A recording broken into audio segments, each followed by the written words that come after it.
Welcome to the IRONMAN Insider podcast presented by Maurten.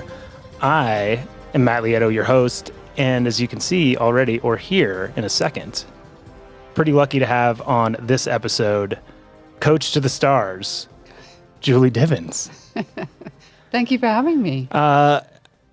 You're welcome. And I will say thank you again because I'm shocked. We had bets going whether or not this was actually going to happen because Julie likes to kind of keep to herself, more or less. Not a lot of podcasts. I was like kind of proud. I'm like, oh, I think it's the first podcast. And I saw that you've done some other podcasts. There's a couple. I think they were like, some of the podcasts you've been in, they're pretty good at like reaching out constantly. Is that what I need to work on? Yeah, like I think being a little bit more persistent.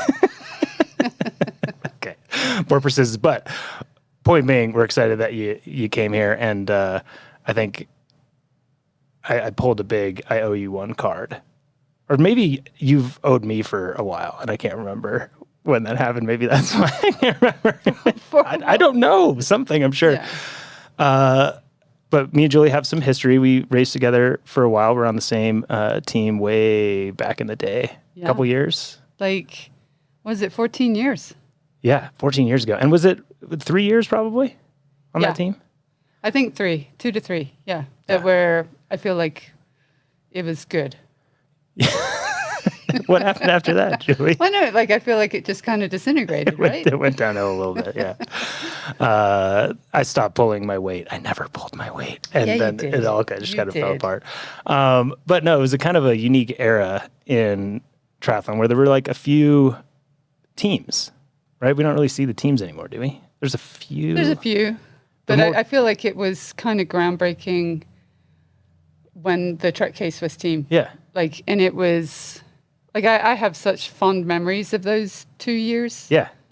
Of just, like, I feel like those were our best 2 years of racing. Everybody on the team. Yeah, you're totally right, in many ways. Actually. Yeah. And we just kind of fed off each other, and it was such a unique group of misfits in many ways. Yeah. But we made it work. We were definitely misfits. Yeah. Who was the biggest misfit? Yoder. That's totally true. Sorry, Yoder. He only made it 1 year, so he was pretty misfitty. I feel like maybe it was a year and a half. He might have made it a year and a half. He was pretty misfitty. Joe Gambles was kind of a misfit back then. Yeah, he still is. A little bit, yeah. But he was a cocky misfit then. He was not really cocky anymore, I don't think. No, he's not. But no, I do think it was unique, and I think the reason why, and I'm glad you said that, now that I think of it, it was a lot of our best years. Yeah. Because we actually were a team, where I think now there's some quote-unquote teams, but they don't really like function as that socially, right? Yeah, no, I don't really know what made it work so well. I think it was you. It definitely wasn't me. We just had fun, and yeah, like I think back on those years so fondly, like of like the friendships, and that's why I'm here, Matt. Like it's for you. I know. But I do like Fraser, like everybody in that team. Yeah, like I feel like, and I've said this before, like if I needed you guys, like you guys have got my back. Oh yeah, for sure. And I think honestly, part of the reason I think the team was successful and had that feeling was because of you and probably my brother. Is there was kind of like, it was obvious who were, except for Joe. He doesn't need to hear that. I know. He's not going to listen. He doesn't listen to stuff I do. Except for Joe, everybody knew the pecking order, right? Like there was like, oh, the mentors, like we all looked up to you guys, and like you guys were very gracious and like kind of helping the rest of us along. And I pick on Joe, but it's kind of true. Well, like I feel like the silent one in the group was Mikey. Raylard. Yeah. Totally. Yeah. But he definitely had his best years, those years, right? Yes. Or just before. But yeah, those 2 years. Because he won 70.3 Worlds right before it kind of started. Yeah. And I will say my favorite memories of the team, and actually I had Matt Hansen, one of your clients, on last week, and he says that, you still go on the bike rides and you still he says you sit in the back and then get everybody at the end. I don't know that I believe that. I believe that you're on the front probably more than that. But, we're talking Michael Raylor, Chris Lieto, Fraser Cartmill, Joe Gambles, Heather Jackson, Leslie. Yeah. And Yoder, and you drilled us constantly on the bike. Like, you dropped me so many times on rides, like up Latigo, just like, Julie's tearing me apart right now. Yeah, dude, you totally I think I did. just kind of hung in there. And then it felt different to me. But that's okay. I do remember climbing when we did the camp at the Monolani. Yes. Right, and I don't know when you climb up to Waimea. Yep. Yeah. You that was the where I was at from Hawi up. Yeah. Yeah, you dropped me pretty hard on that one. You remember? Of course I do. That's amazing. But a lot of people now, I think it's interesting, and you know this as an athlete, but triathlon, our memory is like pretty short, right? And even as athletes, it's pretty short. Like, how many times I have athletes that are like, I wish I just need to know I'm a good athlete. I'm like, you won like 6 weeks ago. Like, right. What are you doing, right? Yeah. But with the sport as it's changing, people kind of forget history. And for those that don't know, Julie was, as we said, a great athlete, was on the best team ever. But I was even reminded of some of your results when I have to like look at Wikipedia just to make sure I'm not wrong in anything. But I was there when you won Ironman Coeur d'Alene in 2011. Yeah. You won by like 10K, I think. I remember you're like, how big is the gap? And I'm like, see that peninsula way over there? I had a bit of a scare there though. Yeah, did your calf go or something? No, like I got my nutrition totally wrong. Oh, you bonked like crazy. crazy. Yeah, so I bonked really bad. It had like a really big lead, and it was like, you can't lose this race. That's what it was. I remember you, when you get really bonky, or all of us, when we get bonky, most of us get like pretty emotional. Yeah. And you were like, where? I'm like, no, turn around and look. You see the other side of the lake? That's where they are. But that was just one that I remembered. And then Xterra Worlds, you won 3 times, 4 times? 3 times. 3 times? Yeah. That's pretty cool. Very cool. Did you enjoy that discipline? I loved it. I never really thought of myself as a Xterra athlete. Yeah. But it definitely, after doing ITU for the whole start of my career, like for 7 years, Xterra gave me the love of the sport back. Rad. And a lot of people don't know that you came from an ITU background either. And you went to 1 Olympics, right? Yeah, so I qualified for Sydney, but I got injured right before, and then I competed in Athens. That's pretty crazy. Yeah, super cool. Especially like obviously with the Olympics coming up shortly, like I have a lot of, because it is forever ago, a lot of memories coming back. Is that still like so much of sport in general, especially endurance? It feels like, if you tell somebody you're training, like it's like either do you do Ironman or, oh, you're great at this, or you're going to try to go to the Olympics. Like the Olympics is like this thing. Does it feel like that thing in the rearview mirror still? I think probably not as big as it was when I was living it. Yeah. And there was a lot of, as is often the case, which is really sad, a lot of infighting and politics with the selection. So I definitely had a bit of a bitter taste about the Olympics afterwards, and it's taken me a while to kind of get the love back for it. But you'll be watching in a couple weeks? Yeah, for sure. It's in like a couple weeks, right? Or is it in like a week? A week. Crazy. Yeah, Friday's the opening ceremony. Whoa, that came up quick. Yeah. Awesome. So yeah, Olympics, people didn't know that. Ironman World Champs, 3rd? Yeah. You almost had it. Yeah. Depends who you talk to. You almost had it. Rennie never thought you had it. No. She gave me the pat on the butt as she ran by. The pat on the butt is genuine and such a mind game at the same time. Really? Hey, thanks for coming out. Yeah, I should just put my foot out and tripped her. Who was between you two, that one? Carolyn Steffen. That's right. Yeah. I just saw her last month in Cairns. Oh, nice. Yeah. How's she doing? Seems well. Yeah. Two kids now? She had 1 with her. I can confirm 1. Yeah. But I think 2's right. Yeah. And then 70.3 world champ. Once? Yes. 09? Yes. Did you not come close in Vegas as well? No. You didn't? I thought you did. No, I didn't. I believe you. I was really hopeful. I was your teammate, so I was really hopeful that you I wanted to. That and the 09 was Clearwater, yeah. Yeah, the last year in Clearwater. That was what did we think about? Like, I think that was a love-hate course. Like, I didn't love it because it was so flat, but obviously you had great races there. Yeah, I actually raced there. I forget if it was 3 times before or 2 times. So it took me, like, obviously that 3rd time to actually crack it. But I thought it was a good course. Like, it was hard to manage the drafting. Yeah. And yeah, like, I don't know. Were you racing in 09? I don't know if I raced that year, but I raced Clearwater 2 times at least. But so they started the women first. Oh, I don't know that I raced that year. Yeah, and so I don't think they fully thought through the timing of it. So I had like a 4-minute lead, and then the men's group caught like the next group of women, and then my lead went to like a minute and a half. Oh, no way. Yeah. And then they caught me. Yeah. And then, like, I remember Jimmy riding up next to me. He's like, Julie, you gotta let them go. Because I'm like just riding in the group. Yeah, totally. He's like, Julie, you gotta let them go. You're like, the gap was 4, it went to 1.5. I'm going to take 2.5 minutes. So I got it back up to 4 minutes. It's a bit, Jimmy's going to have us cut this out of the podcast. Okay. You don't have that kind of power, Jimmy.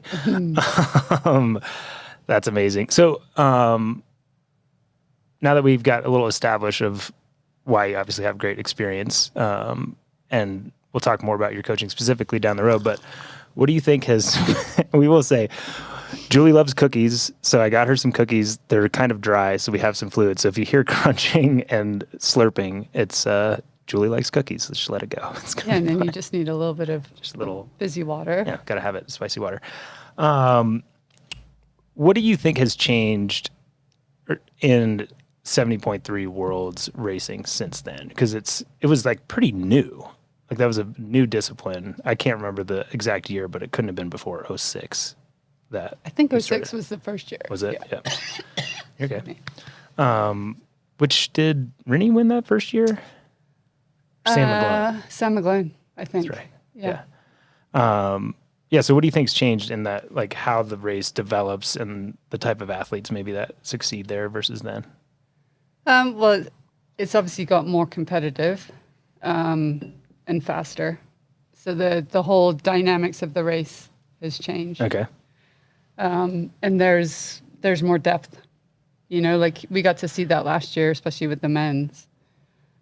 Yeah, for sure. And do you think it's like more depth? It seems like more depth in all the disciplines, right? Like, did you probably have a gap out of the water? Yeah. And nowadays, like nobody's coming out with a gap, really. Taylor. Like a little one. Yeah, I just had a little one. Did you? Okay. Sometimes like that probably made my race because then I was gone. Yeah. Right. But yeah, specifically in the men's, like nobody was going to predict who won. No, not last year, which is, I don't know. I think it's cool, right? Yeah, like, no, I think it's super cool. Like, I think Bogan, you look at that and, people say, some people didn't show up, some people were sick, but man, to me, the beauty of sport is, especially clearly had won a race before that to get his spot. So he deserved to be there. Yeah.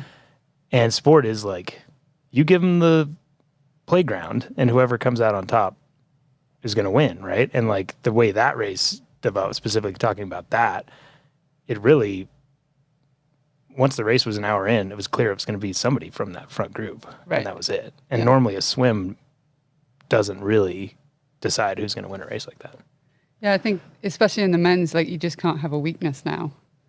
And it makes it so exciting, I think, that there's so many people that have the potential to win.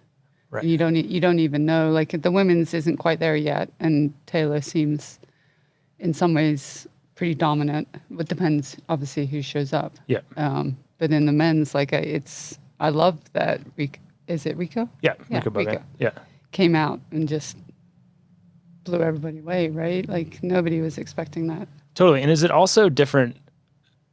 And I'd be curious on your thoughts on this and input as a coach. Like it seems like in looking at some of the men's races too, like on the Ironman side of things, there's more of the you bring up Taylor, like she's kind of dominating, right? And you know she's going to be there. And like in Kona, you know Lucy's going to be there. Like you know who's going to be there.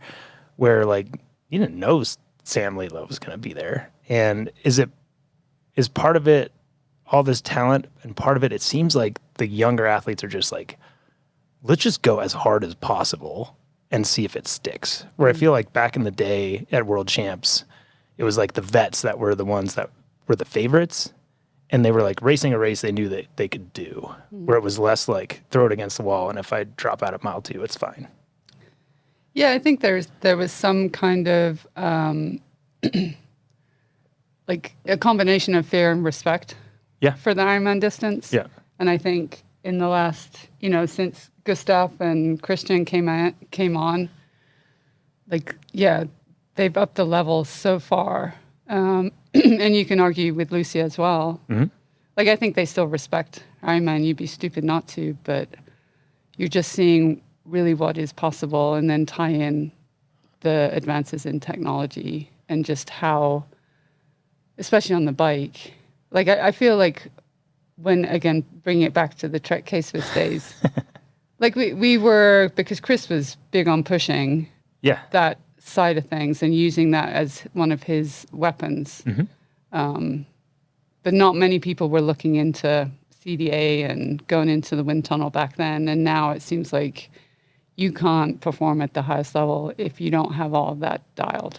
No, and I look back at that part of my career and I'm like, oh man, I kind of got lucky. Like Chris was like maybe the only triathlete that was going into the wind tunnel. Yeah. And I was using some of that information and just happened to have an aero position like a couple of years that was good. And I'm like, why did I suck the last couple of years? Like, oh no, because you weren't doing all the stuff.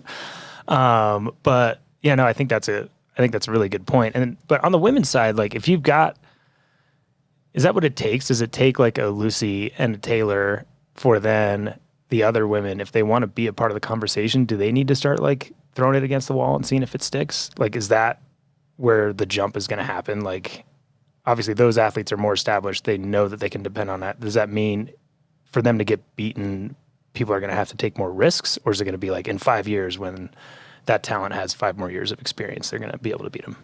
Yeah, it's a good question. Like, I almost feel like Lucy and Taylor like are a little bit ahead of their time, you know?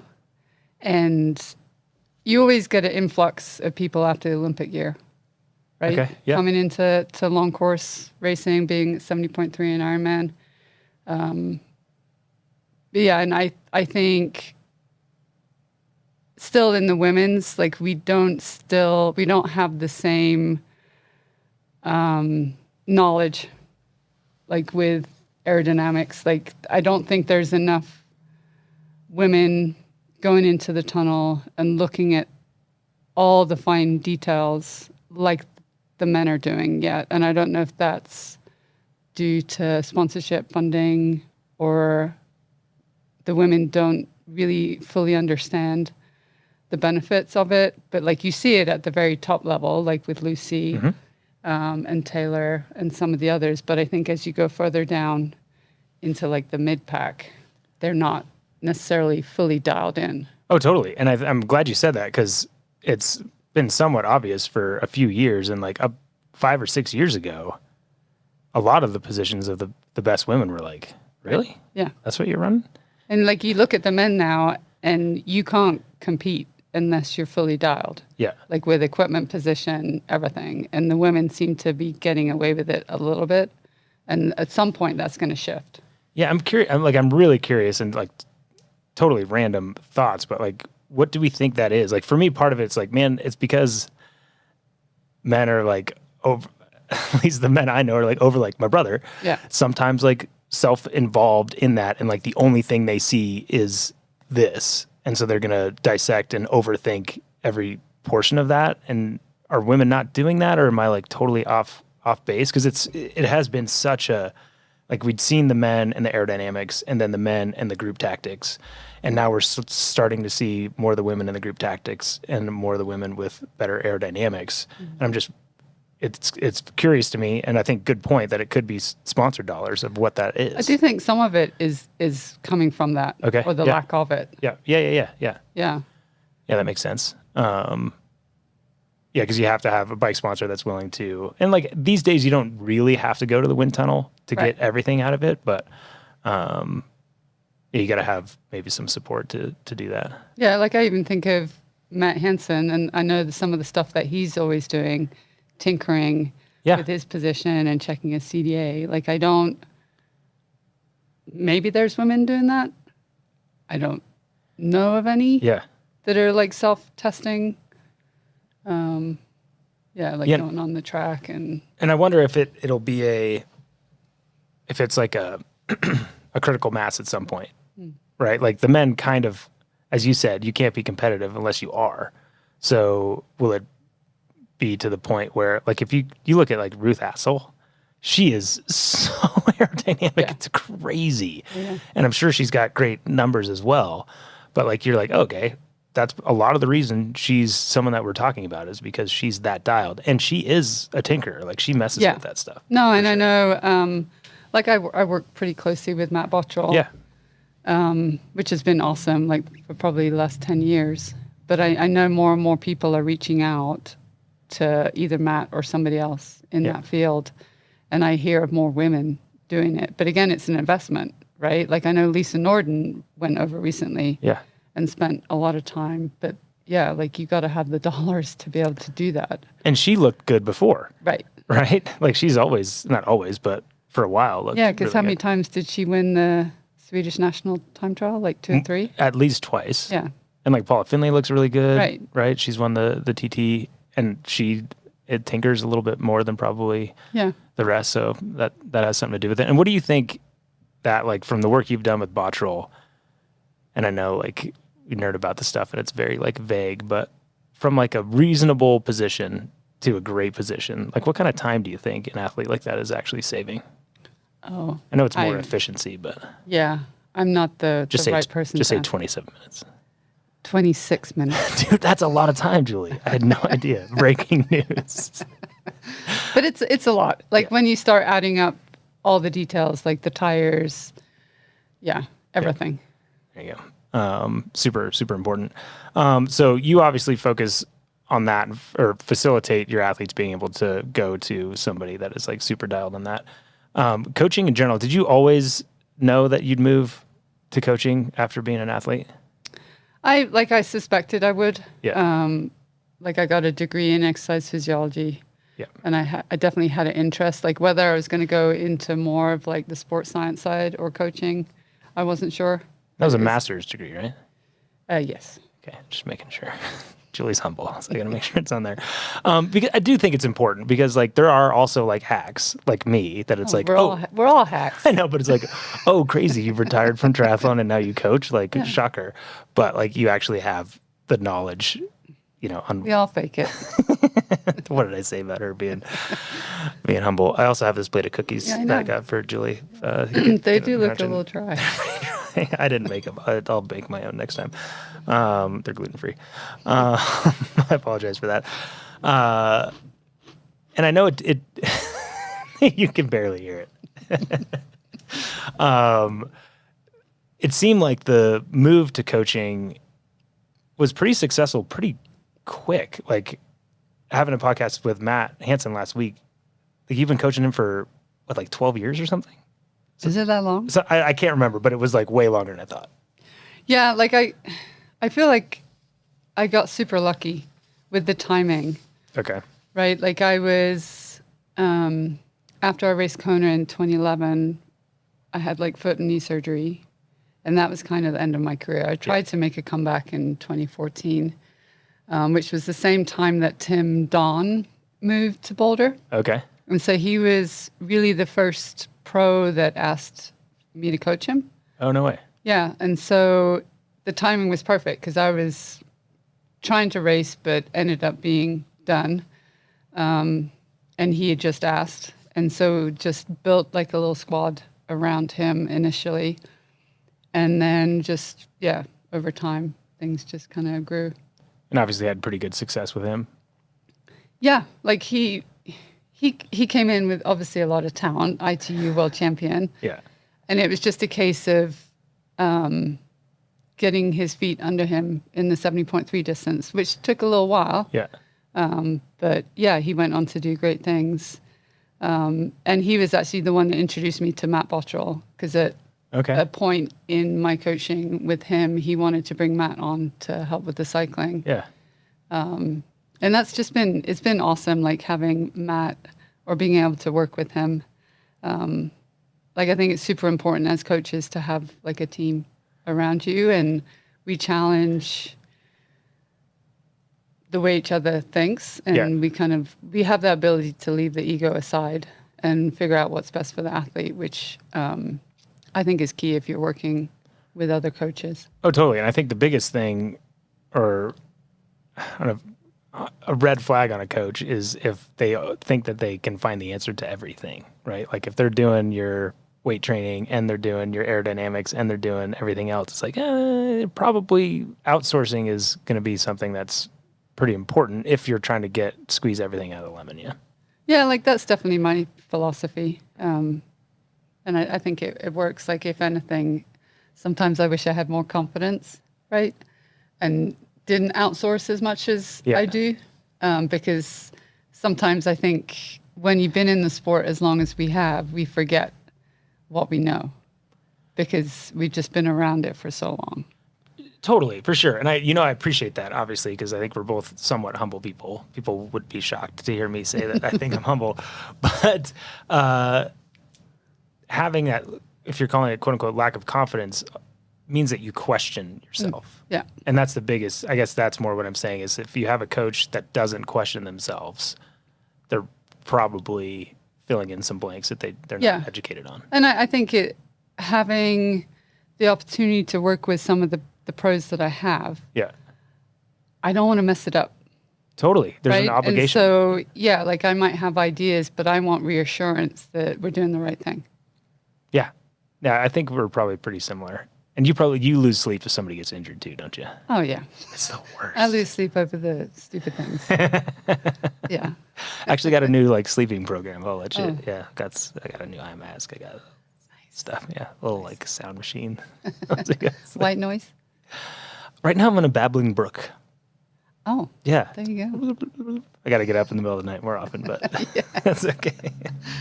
I digress. No, I think that's super important and wise. And so I think anytime we see someone that has great success as an athlete or a coach, they've had mentors or people that they looked up to and respected. For you on the coaching side of things, what or who was that?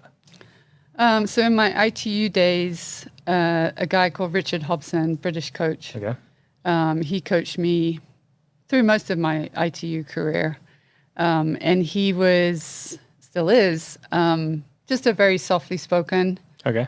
Very rarely did he need to yell at me or encourage me. It's just this is what we do. Okay. And we definitely had a nice friendship there as well. And then after him, I was self-coached for a long time. But I think I learned so much from just being around other athletes, and just seeing what worked and what doesn't. Yep.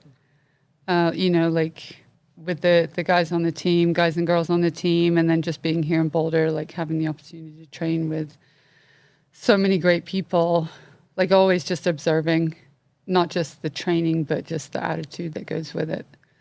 I would say Dave Scott influenced me a little bit, going to some of his swim sessions. He did coach me for a year when I was trying to make a comeback, but more just his presence on the pool deck and just how everybody wanted to be there just to get the work done. Yeah.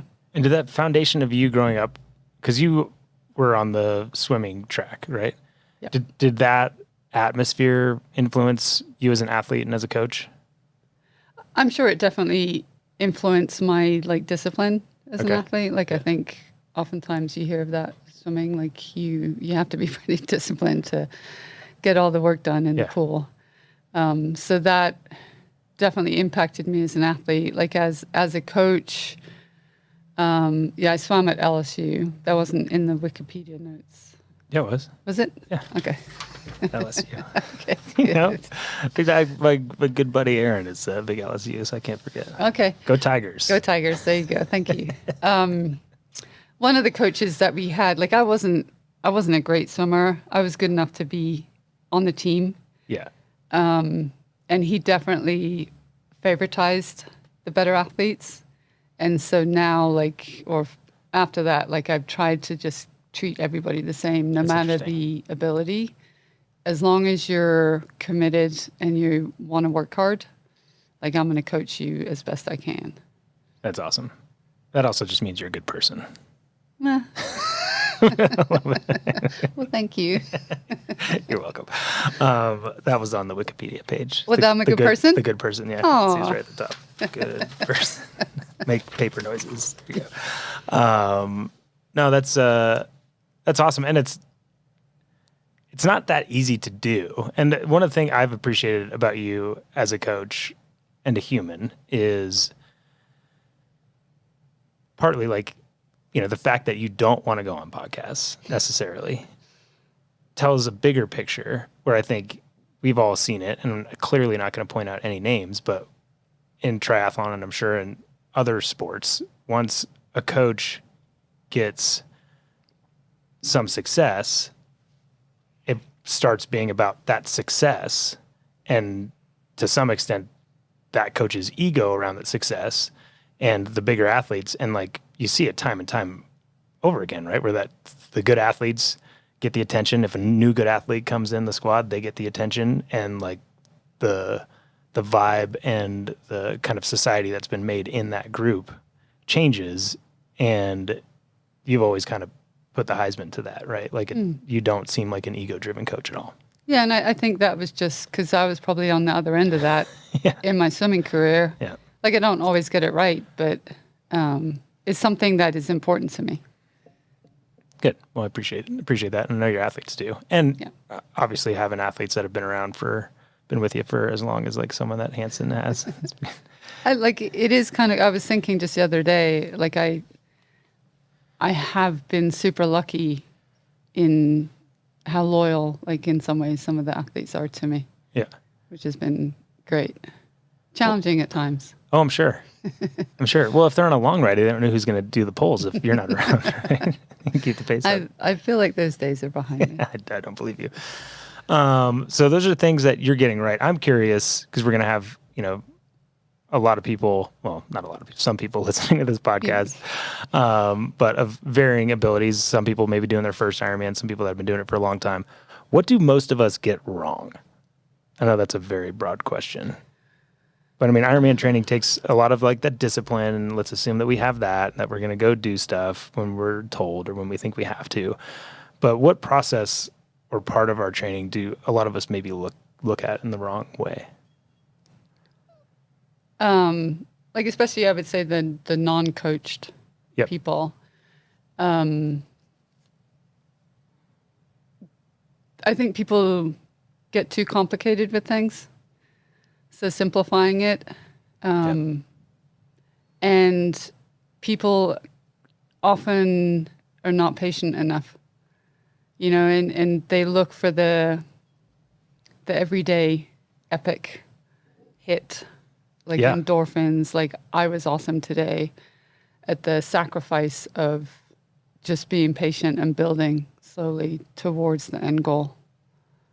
Oh, totally. I think that, I think we have that in common. I think anybody who coaches for long enough kind of sees those things. Actually, a lot of people don't see the complicated part. I think people like it complicated. Yeah. And whenever I'm talking to a new possible client, I'm like, just so you know, I'm not going to entertain you. Right. And it's not our job. No, it's not. And you're probably going to be annoyed that this is boring, but it's going to be boring. But the second part, what you're saying, actually kind of goes with that. And I'm actually curious if you've seen this too. I seem to have more success with women at a new pro or elite amateur level because I feel like they're generally okay with a 3 or 5 year plan. And there's patience, right? And then if they're okay with that, I'm not going to entertain you part, and then okay with the patience, it kind of takes care of itself, right? Yeah, I'd agree with that. I think thinking of a couple of younger pros that I've worked with in the last couple of years, I think it's hard for them when they see some of the results now, with like Rico coming out. Yeah. Relatively unknown. And they see people come onto the scene and like dominate pretty quickly. And it's like, well, why am I not doing that? Right. And so, but I don't know Rico's history and how long he's been training and some of these other guys. But I imagine that most people are doing work for a while. Well, like Sam Laidlow was doing triathlon when he was like 7, right? Yeah. Yeah. And I think that's a good point because,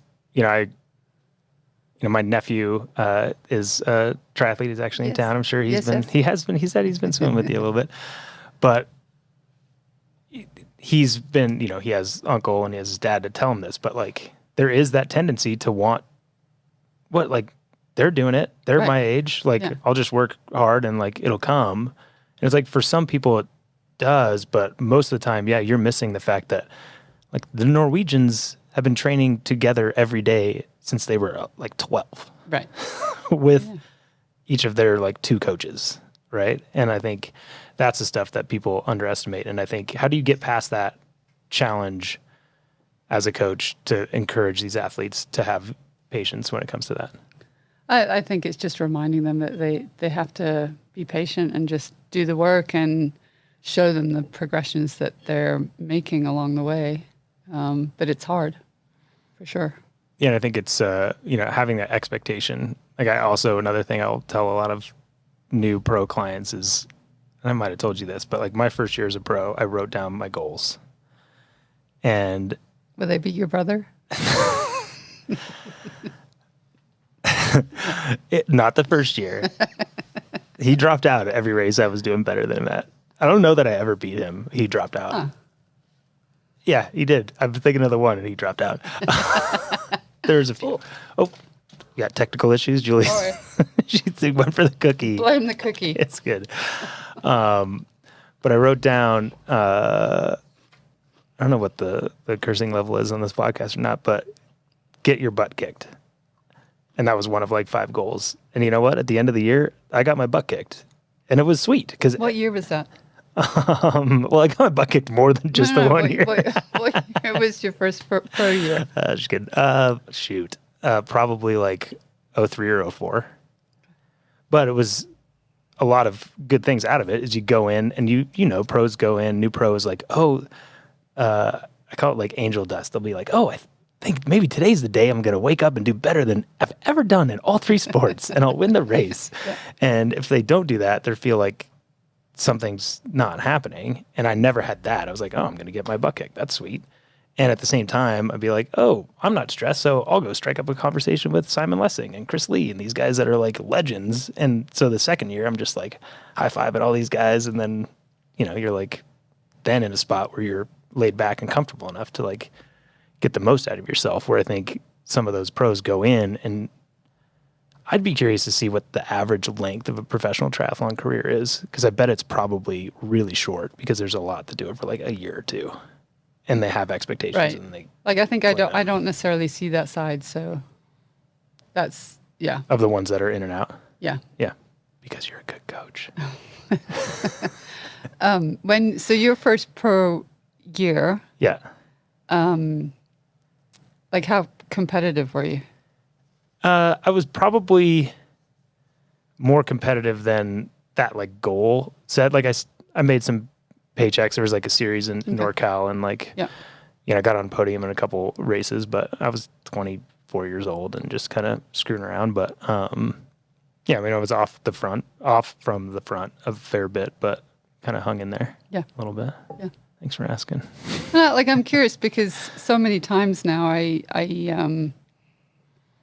see pro males come in, and some of them really struggle with the dynamic of being off the back. Right. Right. Like they love it because they get to race some of the best in the world. But it's a very different feeling, right, to winning some of the age group races to being 20 or 30 minutes back. Totally. It's a hard thing for them to manage.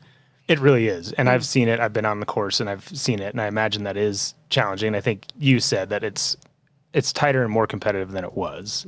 I do think qualification was harder then, even though it was less competitive, like in the pro field. Like it wasn't quite as tight, but I think qualification was a little bit harder. And I think for me, it was, I had my brother to look up to, and to a certain extent know that like I had it in me if he was doing stuff like that. Do you still look up to him? Only if he's on a ladder. Good answer. That was a ladder joke. Really good. I got a lot of ladder jokes. But yeah, I had the ability to know that, but also I think there's kind of under the like angel dust, and I think it's fairy dust. I don't know why I said angel dust is something different, but the in that same kind of mindset, you'll have new pros, and I try to remind them, they'll be like, they will have not won a lot of age group races, and then they'll be like super upset if an age grouper beats them. Right. And you're like, dude, literally nothing has changed except you've added more stress and expectation to yourself, right? Do you see that different on the women's side? It seems like maybe a more supportive environment, or like that is a little bit different. Yeah, I guess I haven't been exposed to it as much. And I think it's harder for the males, especially if they're getting caught up in the women's race. Right. Yeah. They have to manage that dynamic as well. So I think I'm more involved in that kind of arena than some of the women that maybe are getting caught by age groupers. Right. Yeah, that's fair. I did get caught by two women, Chrissy Wellington and Miranda Carfrey, both at world champs. I'll take it. Yeah. I'll take it. It's so hot out there. I'll tell the story because I think it's funny. At like mile 22, you used to know that the women were coming because I guess you still do, but we started together. So you'd hear the helicopter and be like, oh no, the helicopter is coming, right? And I see like the, all the motorcycles and everything. I'm like, oh, here we go. And Chrissy comes up next to me and I stick my hand out for like a high five. And I'm gonna do this to you, and the listeners at home will realize this is how long it was. Give me your hand.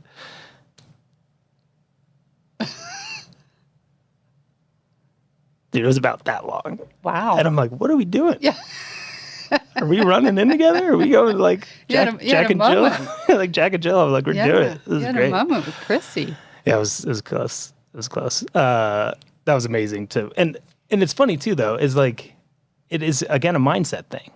Because I was like, and clear, like I wasn't on my best day. Not that it matters. If I was on my best day, I trust myself. I would have the same attitude. I was like, that's crazy. She is kicking ass, right? Like that appreciation is something too, but you can only have that if you set your expectations in a realistic place. Yeah. No, and that's the key part. Yeah. Awesome. You're a wise man, Matt. I learned all these things from watching you, Julie. I thought you were going to say from your brother. Certainly not. I think we all know who was pulling the strings of my brother's career. That's awesome. What do you think, like, improvements we've had in like metrics and technology in the last few years has made your job way easier? I think just getting all the data, like it's cool, right? To get like, all the power, the heart rate, all of that, because we just get to learn so much more. I just wish sometimes that the athletes didn't get to see it. Right. So I think it's made the athlete less in tune with their instincts, and more reliant on the data. Like I think it's great for the coach, but sometimes for some athletes, I feel that they've lost the art. How do you get around that? I know like we were probably some of the first people with power meters, and I know I would put like black tape over it. Right. Or, just ignore it. Is that even a thing that's an option anymore? Or like, how do you keep athletes from overly fixating on the numbers? Like it's very athlete dependent. Like some of them I feel like they need it. And like I definitely tried. Yeah.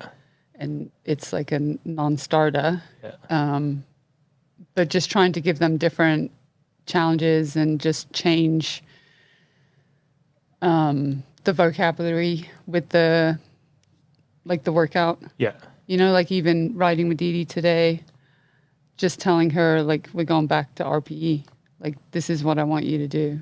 Like rather than chasing numbers constantly.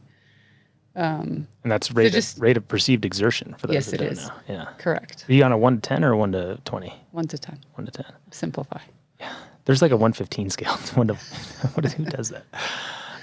No, I think that's important. And I think like, you know, I try to tell athletes like, hey, let's remember like power is one thing and it's a very important tool. But the point is to get from point A to point B as quickly as possible. Yeah. So like, let's focus on that. Right. Yeah. So sometimes just having them, okay, we're going to do 10 miles. Yeah. As fast as you can. Right. Yeah. Totally. Because, and yeah, like it's hard, right? Because I think people get so hung up on the power, but it's 100% what you just said. Like it's about riding from A to B as fast as possible. And how do you do that? Where do you need to lay down the power to get from A to B as fast as possible? And that might be different for different people. Yeah, no, for sure. And I think it took us a while. Like when me and Chris first got power meters, I remember going to Wildflower and Jordan Rapp was staying with us. And after the race, he's like, what were you guys doing out there? I was like, oh, we got power meters. So like when we go up the hill, our goal is to hold 330 watts. So we're going to go up the hill at 330 watts. And then we go down the hill at 330 watts. And then on the flat, we go 330 watts. He's like, you guys are idiots. Like, have you ever heard of diminishing return? We're like, no. Tell us about it.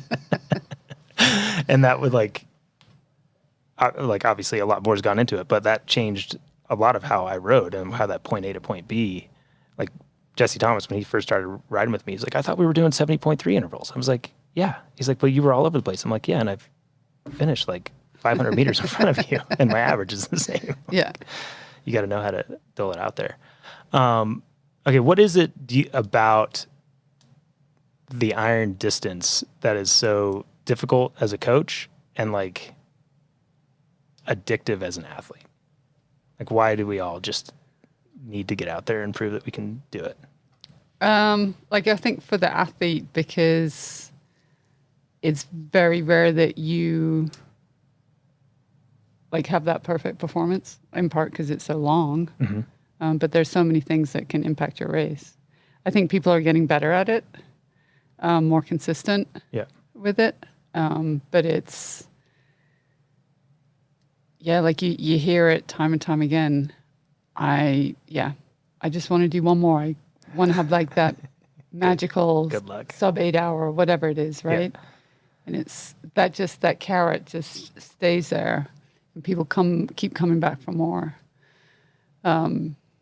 So I think that's from the athlete perspective. From the coach, what makes it hard? I guess it's the same thing. Like there's so many things that can impact your day, and you can see your athlete in training, like they're fitter than they've ever been before. Yeah. But they shit the bed. Totally. That happens. I mean, I've certainly been there. And I think all you can do as a coach is give them the skills. But the other part is like trying to be an example, correct me if you think I'm wrong, I think Ironman is like a giant problem-solving contest, because nothing ever, like the people that are winning world champs, they hear people be like, oh yeah, I did this, I dropped a chain, and they'll be like, yeah, I did that too, and I still beat you, but I'm not going to tell anybody about it, right? Like everybody's figuring out what's going on and fixing problems all day long, and it's finding a way, like is like you being on these rides with these athletes helpful with that? How do you kind of give them that toolkit of like, oh, this is what Julie would say I should do in this situation? Or like I don't think it's necessarily that, but having them trust their instinct. Yep. And we do talk about, Ironman is, the winners are going to be the ones that problem solve the best. And so some of that they'll learn just from training. Don't just throw the towel in when something happens. And it's probably the biggest thing I've noticed, especially this year, just with the swim group that we have here. like the best athletes, they can get the work done no matter what happens. Yeah. And I see other athletes like throw in the towel sometimes, and it's like, you just got to keep going, right? And whether you teach that or that's just instinct, I don't know, but I think it's good to talk about it. And just out of curiosity, do those tend to be the younger athletes that are throwing the towel in, or is it across the board? Yeah, maybe. Yeah. Yeah. And I think, like it's maybe a cultural thing, but I think that's a good point. I've never thought of it necessarily from the training aspect then into racing, because it's whatever that challenge is that's keeping them from doing the training. Something hurts or whatever, right? Yeah. And a small obstacle or mental hiccup can throw them off in racing. And a big thing I found recently is reminding athletes, be like, hey, go to the list. I have new pro racing in Lake Placid tomorrow. This will be out after Lake Placid, but like go to the results list and from the last couple of years and look at like the top 20. And like, she probably want to be top 20 or top 30. She's first year. So her goal is to get her butt kicked. She's going to, it's going to be great. And look at the difference between the places, like 15th to 20th. Like, what's that time difference? When you're on the swim and someone's 10 seconds in front of you and you're freaking out because you got dropped, or you're on the bike and somebody goes past you fast and you're like, they're 300 meters in front of me, I got to get them. It's like the small gaps don't matter, because in the end, that person's going to be 7 minutes in front of you or 7 minutes behind you. And I think it's like those kind of challenges for those athletes that don't push through, that maybe the hard parts in training, that they're like, there's just a resiliency and like that maybe that they don't have.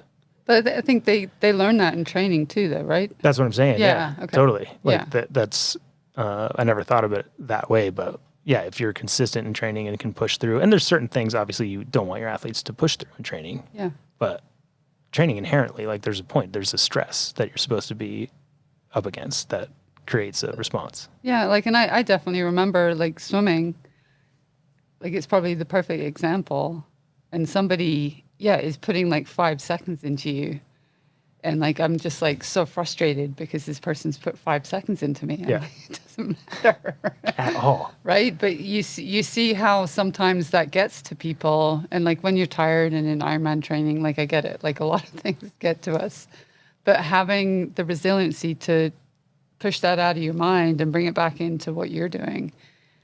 If you can't do it in training, you're not going to do it in racing. Totally. I think that's, good point. And so many times you see that. And Coeur d'Alene one year, I always had this great thing where my legs would just cramp in the swim for no reason. And they cramped so bad that I was in the front group. Matt Dixon pushed the pace too much and I was on him, and then I like cramped. And I get out, and Paul Interview Fraser actually announced that I had been hit by a boat because I was like dragging my leg. Like it was like that bad, right? And I had lost all this time. And I was like, whatever, man, you're going to be out here forever anyways. It's my first Ironman. Get around and have a good result. And I remember Buddy crossing the line like 10 minutes later, and I'm like, how'd it go? And he's like, oh man, I like dropped a chain and it cost me 24 seconds. And like he was thinking about. And I like, it took me till then to remember that right. I had that issue. You got hit by the boat. It was a massive boat. It was like a tugboat. I got up in the twirly thing and thrown over the top. It's like the resiliency to be able to adapt and move forward, because it is such a long day. Yeah, and like there's no way things are not going to happen. No, they're always going to happen. Yeah. And now on a grander scale, I want to talk to you quickly. We'll let you go because I know you got to sleep for your big workout tomorrow. I don't know that actually. I just made that up. The Pro Series is kind of added a new aspect to that, where athletes now not just on a race, but like through the season, they have to push through challenges and like find different ways to try to get as many points as possible. I know you're probably crossing your fingers that Hansen has a good race tomorrow, which will be a couple days after or before this podcast comes out. So he doesn't go to Frankfurt and race another Ironman. No, Matt, he'll probably still do that. Right. What do you think about that, the series and the challenges that maybe it adds for a coach, or maybe the opportunities that it adds for athletes? Because I'm thinking, two athletes that I know pretty well, spent some time with Lauren Brandon and talked to Matt, like it seems like they're thriving in this season, like I haven't seen either of them actually thrive before. Yeah, I think I'd agree with that. Yeah. I think the Pro Series, there's good and bad things to it, right? Like I love that they came out and there is this opportunity for people to make good money as pros. Like even compared to when we were racing, like it's just been this gradual decline. And I feel like it's, unless you're the very best of the best, it's so hard for pros to make money. Mm-hmm. And so the fact that Ironman have come out and put up a lot of money and there's a lot of excitement first year, like nobody knows how it's going to go, who is going to show up to what races. So I love that aspect of it. And I think, especially from Matt and Lauren, they're so excited by it. And that has maybe been lacking in the last couple of years. Right on. Yeah. And so that's just given fuel to the fire for them. That makes sense. Which has been awesome. Like I do, the part I dislike about it is potentially encouraging people to race too much. Sure. And that obviously has its downsides. And then also just the way the points are in the race. Like when there's that much money on the line, like it's definitely going to encourage people to keep pushing all the way, which can be good, but it could be bad. Yeah, like I think you have to have, and I joke around about Matt and more races, but it's like for me, if I had an athlete, I'm like, okay, you're going to do the series, but you're doing 3 Ironmans. Yeah. And we're not going to add more than that, right? Because even 3 is a lot. Yeah, like Matt and I have talked in depth about him doing Frankfurt. Yeah. Right? And initially, I was like, hell no. Right? But then when you think about it, and is he still leading the series or was he bumped? I think he's still leading. He's still leading going into Placid. Like his history in Kona hasn't been great. No. But regardless of that, like his last Kona was on the up. I think it was 14th or 15th. 15th, yeah. Like if something happens, like then the series is like in jeopardy. So as much as I disagree with him going to Frankfurt, if things go well tomorrow, then the peace of mind he can get by going and just banking a decent performance in Frankfurt will take a lot of weight off his shoulders, and maybe he can finally go to Kona and have that performance that he wants. Yeah, no, I think that's a good point. And I'm sure you didn't listen to the podcast, but we talked about that. And like, I think he's set up, like if you look at historically, at least I have a lot of experience with training partners and buddies that struggled in Kona. And then once they got like a decent one on the board, like a 15th, like I think Hoffman was literally 15th and then second. Right. And I think Luke was something like 11th and then second. And Chris was like somewhat similar. It's like, oh, you have to have one where you're like, oh, there isn't like a voodoo doll out there that doesn't allow me to be good here. I've just kind of did it, and now I can try to push. So hopeful for him there. But yeah, I think you make good points, and I think it's another big challenge with coaches too, is like, you know, starting the season, having a plan and trying to keep our athletes on that plan and have the perspective stay the same, right? Like, she's gonna be mad, but like I coach Lisa Bacharis, and she had like surgery, couldn't run in January, and qualified for Worlds in her first race, won St. Anthony's, like first off the bike in her next race. And she's like, oh man, I just don't feel like are you kidding? What are you doing? You're killing it, right? And she's had some bad luck since, but it's like, it's having that, oh no, the perspective and our goals originally, like there's a reason the coach plans things a certain way, right? And I think I could see that presenting a challenge. And not that Matt is a very level-headed person. You guys are going to have good conversations about that, but I can see that being a challenge. Yeah, so that's like, I guess, the downside to the series. But in general, like I think it's been amazing.